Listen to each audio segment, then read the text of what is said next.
Digital ലോകം പലർക്കും നൽകുന്നത് അദൃശ്യരാണെന്ന ഒരു തെറ്റായ സുരക്ഷിതത്വ ബോധമാണ്. ആയിരക്കണക്കിന് മൈലുകൾക്കകലെ ഗൾഫിലോ യൂറോപ്പിലോ ഇരുന്ന് സ്മാർട്ട് ഫോണിലൂടെ എന്തും വിളിച്ചു പറയാമെന്നും പ്രത്യേകിച്ച് രാജ്യത്തിനെതിരെയോ സൈന്യത്തിനെതിരെയോ വിദ്വേഷം പരത്തുന്ന എന്തും പോസ്റ്റ് ചെയ്യാമെന്നും കരുതുന്ന ചിലരുണ്ട്. അന്യനാട്ടിലിരുന്ന് ചെയ്യുന്ന ഇത്തരം പ്രവൃത്തികൾക്ക് ഇന്ത്യൻ നിയമ സംവിധാനങ്ങൾ തങ്ങളെ ഒന്നും ചെയ്യില്ല എന്ന അമിതമായ ആത്മവിശ്വാസമാണ് പലരെയും ഇതിലേക്ക് നയിക്കുന്നത്. എന്നാൽ അടുത്തിടെ കരിപ്പൂർ അന്താരാഷ്ട്ര വിമാനത്താവളത്തിൽ നടന്ന ഒരു അറസ്റ്റ് ഇത്തരം വ്യാമോഹങ്ങൾ വെച്ചു പുലർത്തുന്നവർക്കുള്ള ശക്തമായ ഒരു താക്കീതാണ്. പഹൽഗാം ഭീകരാക്രമണത്തിൽ വീരമൃത്യു വരിച്ച എറണാകുളം ഇടപ്പള്ളി സ്വദേശിയായ എൻ രാമചന്ദ്രന്റെ മകൾ പങ്കുവച്ച വൈകാരികമായ ഒരു വീഡിയോയ്ക്ക് താഴെ വിദ്വേഷ കമന്റിട്ട യുവാവ് ഒരു വർഷത്തിന് ശേഷം സൗദിയിൽ നിന്ന് നാട്ടിലെത്തിയപ്പോൾ വിമാനത്താവളത്തിൽ വെച്ച് തന്നെ പിടിയിലായി. ഈ സംഭവം കേവലം ഒരു വാർത്തയായി മാത്രം കാണാതെ ഇതിന് പിന്നിലെ നിയമപരവും സാമൂഹികവുമായ യാഥാർത്ഥ്യങ്ങൾ ഓരോ പ്രവാസിയും കൃത്യമായി മനസ്സിലാക്കേണ്ടതുണ്ട്. സമൂഹ മാധ്യമങ്ങളിൽ വ്യാജ അക്കൗണ്ടുകൾ നിർമ്മിച്ചോ അല്ലെങ്കിൽ വിദേശ IP അഡ്രസ്സുകൾ ഉപയോഗിച്ചോ രാജ്യവിരുദ്ധ പരാമർശങ്ങൾ നടത്തിയാൽ പിടിക്കപ്പെടില്ല എന്ന ധാരണ ഇന്നത്തെ കാലത്ത് തികച്ചും അസ്ഥാനത്താണ്. കേരളത്തിലെയും ഇന്ത്യയിലെയും സൈബർ സെല്ലുകൾ സാങ്കേതികമായി ഏറെ മുന്നേറി കഴിഞ്ഞു. രാജ്യത്തിൻ്റെ അഖണ്ഡതയെ ചോദ്യം ചെയ്യുന്നതോ അല്ലെങ്കിൽ ഇന്ത്യൻ സൈന്യത്തെ അപമാനിക്കുന്നതോ മതവിദ്വേഷം വളർത്തുന്നതോ ആയ ഏത് പോസ്റ്റുകളും കമന്റുകളും നിമിഷങ്ങൾക്കകം ട്രാക്ക് ചെയ്യാൻ സാധ്യതയുണ്ട്.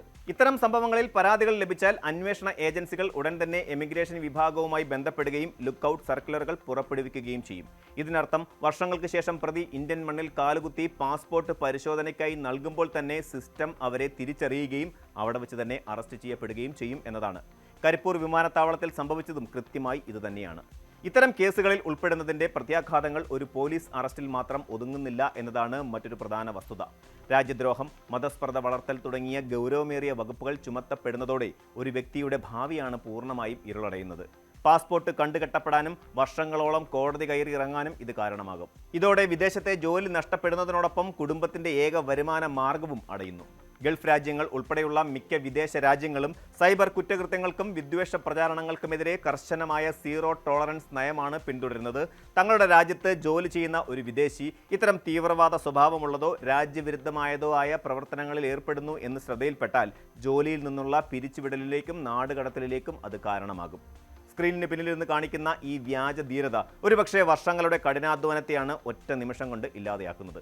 നിയമപരമായ പ്രശ്നങ്ങൾക്കപ്പുറം ഇത്തരം പ്രവൃത്തികളുടെ ധാർമ്മിക വശം കൂടി നാം ചിന്തിക്കേണ്ടതുണ്ട്. രാജ്യത്തിന്റെ സുരക്ഷയ്ക്കായി സ്വന്തം ജീവൻ ബലിയർപ്പിച്ച ഒരു സൈനികന്റെ സ്മരണയ്ക്ക് മുൻപിൽ പോലും വിദ്വേഷം തുപ്പാൻ കഴിയുക എന്നത് അങ്ങേയറ്റം അപലപനീയമാണ്. സമൂഹ മാധ്യമങ്ങളിലെ ഇത്തരം ഇടപെടലുകൾ പെട്ടെന്ന് തന്നെ വലിയ തോതിലുള്ള ജനരോഷത്തിന് കാരണമാവുകയും പൗരന്മാർ സ്വമേധയാ നിയമ നടപടികൾ ആവശ്യപ്പെട്ട് മുന്നോട്ട് വരികയും ചെയ്യും. വിദേശത്താണെങ്കിലും മാതൃരാജ്യത്തോടുള്ള കടപ്പാടും നിയമവിധേയമായി ജീവിക്കാനുള്ള ബാധ്യതയും ഓരോ പൗരനുമുണ്ട്. അതുകൊണ്ട് തന്നെ ഒരു നിമിഷത്തെ വൈകാരികമായ എടുത്തുചാട്ടത്തിലോ തെറ്റായ ചിന്താഗതിയിലോ കീബോർഡിലൂടെ വിദ്വേഷം പകർത്തുന്നതിന് മുമ്പ് അതിൻ്റെ അനന്തരഫലങ്ങളെക്കുറിച്ച് ഓരോ പ്രവാസിയും ഗൗരവമായി ചിന്തിക്കേണ്ടിയിരിക്കുന്നു. നിങ്ങളുടെ ഒരു ചെറിയ കമന്റ് മതി നിങ്ങളുടെയും നിങ്ങളുടെ കുടുംബത്തിൻ്റെയും ജീവിതം എന്നേക്കുമായി തകർക്കാൻ. കൂടുതൽ വാർത്തകൾക്ക് News 18 Keralam YouTube channel subscribe ചെയ്യുക.